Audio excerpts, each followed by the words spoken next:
So, guys, this interesting story I brought in this evening is a story of how a baby was brought into the UK illegally and how the baby's life changed forever. When I saw this story on BBC today, I was like, God, I beg, go make it be Nigerian. But, well, shockingly or not shockingly, the woman in question is a Nigerian and is a Nigerian healthcare worker. Now let's jump into the gist. So last summer, a Nigerian woman was arrested at Gatwick Airport after she arrived from Nigeria with a very, very young, tender baby. And this woman, she has been in the UK since 2023. She has been in England, York to be precise, with her husband and her children.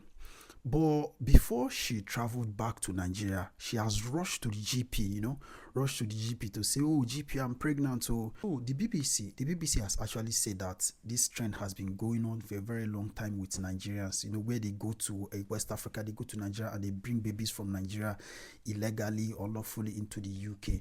And it reminded me of a conversation I had with a friend that, adopted someone from his country. And I was like, oh, you can actually adopt people from another country. I was like, not for Nigeria. I was like, why? Why would the government allow other country nationals to adopt someone from their country but will not allow Nigerians? This story actually made me realize why the government has made the decision to stop adoption from Nigeria. So this woman in question that was arrested at Gatwick Airport, she's a care worker, so probably she works with the NHS, allegedly. So what happened that she has been living in England with her husband and her kids since 2023, and she has indefinite leave to remain. I don't know how that is possible, but according to BBC, this lady has indefinite leave to remain. So first of all, she went to the GP and she claimed that she was pregnant. The GP did some tests, they did some blood tests, many tests, and they discovered that it wasn't true, that she wasn't pregnant. Actually, the test actually revealed that she just had a tumor. They told her that, madam, you get tumor, no be belle you get to. You have a tumor which may or may not be cancerous. And the woman declined. She was like, no, she doesn't want any treatment. Do you know what she actually did? She actually went around telling everyone, including her employers, her neighbors, everyone, that, oh, her baby is normally hidden, that they took the kids that she already has, that's how they are, that they are hidden, they are not discovered in scan, they are not discovered in tests. After she has gone around to tell everyone, including her employer, that the baby is just hidden, that is not tumor, that she's pregnant, she's heavy with child, then she immediately, she immediately moved to Nigeria. That was in early June. To have the baby. She told the hospital that she wants to have a baby in Nigeria, and they were like, okay, it's fine, carry on.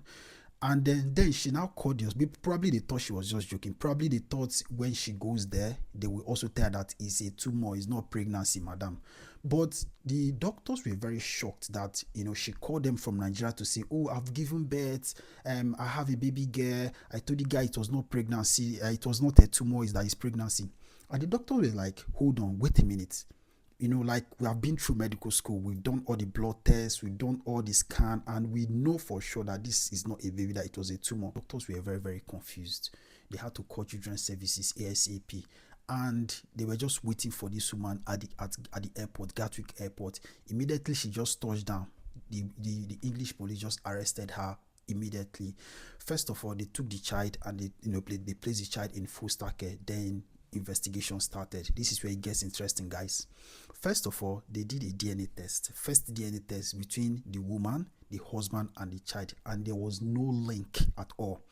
And the woman was still, protesting to say that is my baby. Please, you guys should do another DNA test. It's going to be positive. And they were like, okay, no problem. They had another DNA test done. Still, this baby, the DNA test also came out negative. The baby had no link between the husband, the woman. There was no link whatsoever. So she later changed the story. She was saying, oh, that it was an IVF, that the sperm and the egg was donated from someone else, and they implanted it in her, that it was just an IVF. That's why it was negative for the first and second DNA test. And while all these things were going on, when she said that it was an IVF, she went ahead to provide a letter from a Nigerian hospital. The letter was signed by a medical director. She also provides some documents, stating that it was IVF from an IVF clinic, that look at the treatment, look at what happened, look at what did not happen. And she claimed that it was all IVF. She even went ahead to produce photographs, videos of herself in the hospital, but the videos and the photographs were not actually showing her face. There was no face shown. This is where it actually gets really interesting. So the authorities, they had to contact a British social worker in Nigeria to investigate this issue properly. My dear, I did not even know that there were social workers, stationed in different places in Nigeria. And if you see this social worker, if you go to BBC News to watch this, if you see this social worker, she was looking like a regular warrior woman, warrior mama, regular Nigerian woman. But this woman was actually trained in the UK. She has been working with London Frontline Child Protection for 30 good years. So the social worker in Nigeria started her investigation. She was at the IVF clinic, and the IVF clinic was like, we don't know this woman you are talking about. The picture was shown. It was like, we don't know this woman you are talking about. Even the so-called medical director was like, we have never seen this woman. So to actually cut the long story short, the social worker, made a report after her investigation. And the so-called baby, if this is going to make everyone happy, the so-called baby was, given to foster home, was, placed for adoption. The identity of the baby has been changed, and the baby was given a British passport.